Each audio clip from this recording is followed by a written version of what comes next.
Assalomu alaykum hurmatli kuzatuvchilar. Bugun sizlar bilan 8-sinf O'zbekiston tarix darsining 7-mavzusi Buxoro xonligida Ashtarxonlar sulolasi hukmronligi o'rnatilishi mavzusi bilan tanishamiz.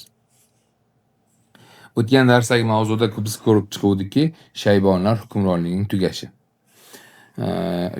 Ashtarxonlar sulolasi o'zi qayerdan kelib chiqdi? Shu haqida qisqacha ma'lumotga ega bo'lib olsak dastlab. O'zaro ichki nizolar oqibatida Jo'jixon ulusida Oltin O'rda amalda bir necha mustaqil xonliklarga bo'linib ketdi. Shulardan biri 15-30-yillarda Volga bo'yi yerlar tashkil topgan Ashtarxon yoki Hojitarxon xonligi edi. Hozirgi Rossiya Federatsiyasiga qarshi Astraxan shahri ushbu davlatning poytaxti bo'lgan. Aynan ushbu shaharning nomi va sulola nomi bir-biriga mos shaklda rivojlangan va shakllangan. Aynan Rossiya 1556-yilda ushbu davlatni bosib olgandan so'ng Ashtarxon xonligi tugatiladi va xon xonadiga mansub shaxslar turli hududlardan boshpana izlashga tushib ketishadi. Ulardan biri Yor Muhammad xon bo'lib, bu amakivachchasi xonadonidan, ya'ni Buxoro xoni Iskandarxon huzuridan panoh topishga qaror qiladi. Yor Muhammad xon oila a'zolari va qarindosh urug'lar bilan Buxoroga yetib keladi. Buxoro hukmdori Iskandarxon unga izzat, ikrom ko'rsatib, oilasiga qabul qiladi. Hatto o'z qizi Zuhra begimni Yor Muhammad xonning o'g'li Jonibek sultonga turmushga beradi. Zuhra begim va Jonibek sultonlar nikohlari o'rtasida 3 ta farzand dunyoga keladi. Din Muhammad, Boqi Muhammad va Vali Muhammad o'g'illari keladi. Ular aynan Shaybonlar sulolasi hukmronligi ostida bir qancha yirik lavozimlarni egallaydi va davlat boshqaruvida ishtirok qila boshlaydi. 1601-yilda Jonibek sultonning taxtga chiqish imkoniyati paydo bo'ladi. Unga atrofdagi shaxslar taxtni taklif qilganda, u o'z o'g'li foydasiga, Din Muhammad foydasiga taxtdan voz kechadi. Biroq Xorasonda Eron hukmdori Shoh Abbos qo'shini bilan yuz bergan janglarda Din Muhammad halok bo'ladi. Mana shunday vaziyatda Samarqand hokim bo'lib faoliyat yuritayotgan Boqi Muhammad xon 1601-1605-yillarda taxtni egallashga muvaffaq bo'ladi. Ushbu shaxs hokimiyatga kelishi bilan mamlakatni sarhadlarni jipslashtirishga harakat qiladi. Hatto 1602-yil Eron Safiliga qarshi zarba berib, Baxtni bo'ysundiradi va ukasi Vali Muhammadni hokim qilib tayinlaydi. 1603-yilda Eron Safilidan Baxtga hujum qilgan qo'shinlarni mag'lubiyatga uchratadi. 1605-yilda Boqi Muhammad xon vafot etgach, ukasi Vali Muhammad taxtga o'tkaziladi. Biroq atrofdagi amirlar bundan norozi bo'ladi va tez orada Vali Muhammad taxtdan ag'dariladi. U qochib ketishga majbur bo'ladi. Xuddi shunday vaziyatda Boqi Muhammad xonning o'g'li Imomquli xon 1611-1642-yillarda hokimiyatda o'tiradi va mamlakatni birlashtirish va rivojlantirish ishida o'z hissasini qo'shadi. Imomquli xon Toshkent xonlikning shimol-sharqiy chegaralari uchun qozoqlar, jo'ng'orlarga qarshi muvaffaqiyatli kurashlar olib boradi. 1613-yil Toshkentni qozoqlardan ozod qilishga ham erishgan. Imomquli xon otasi singari markaziy davlat hokimiyatini nisbatan mustahkamlashga erishadi. Imomquli xondan so'ng taxtga uning ukasi Nodir Muhammad 1642-45-yillarda hokimiyatga keladi.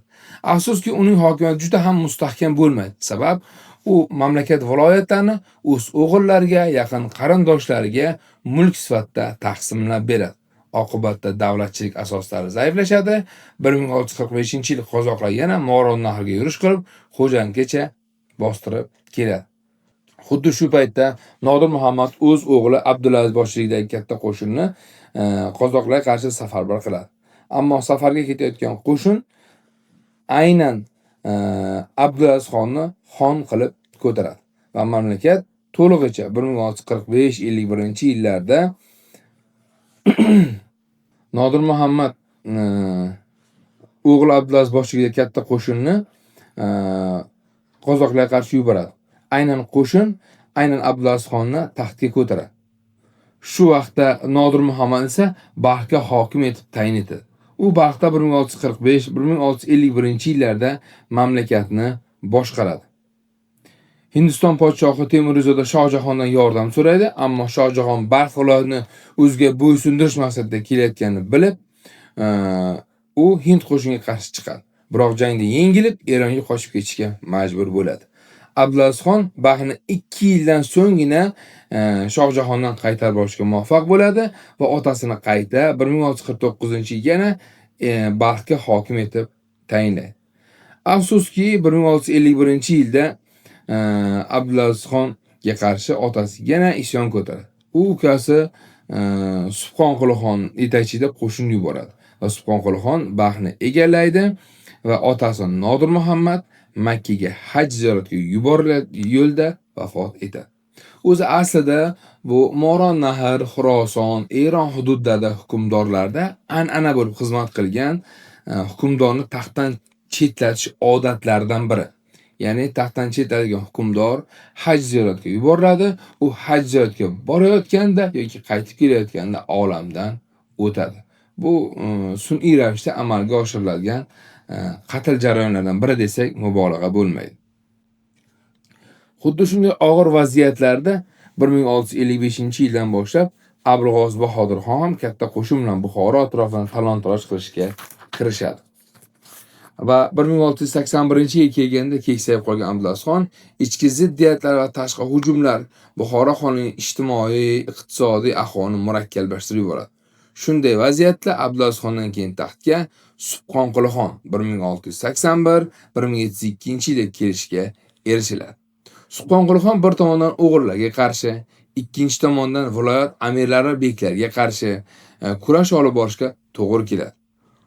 Bundan tashqari ichki kurashlar Xiva xonligiga qo'l keladi. Xiva xoni Anushaxon ham tez-tez Moron Nahrga hujum qilib turadi, hatto Samarqandni egallab, o'z nomidan tanga pullar chiqartirib, o'z nomidan xutba ham o'qitirgan. Bu jarayonlardan qutulish uchun Subhonqulixon fitna yo'lini tanlaydi va Badaxshon hokimi Mahmudbek Qatag'on yordamida Anushaxon qo'shinlarini mamlakatdan quvib chiqarishga erishadi va bundan tashqari Anushaxonga qarshi Xivada fitna uyushtiradi o'z tarafdorlari orqali. Va 1688-yilda xonlikni Buxoro tasarrufiga kiritishga ham muvaffaq bo'ladi. Subhonqulixon Mahmudbek Otaliqqa Xiva xoniga qarshi kurashda yordam bergani uchun Balx hokimligini ham topshiradi. Xonning bu qarori ko'plab kishilarni norozi qiladi. Ammo ichki nizolar oxir-oqibat mamlakatda iqtisodiy chuqur tanazzulga olib keladi. Bu Asharxonlar sulolasining hokimiyatiga kelishi va unda hukmdorlarning mamlakatni birlashtirib yo'lda amalga oshirgan ishlari va mamlakatda siyosiy tarqalishlar kelgani haqida qisqacha fikrlar edi. E'tiboringiz uchun rahmat.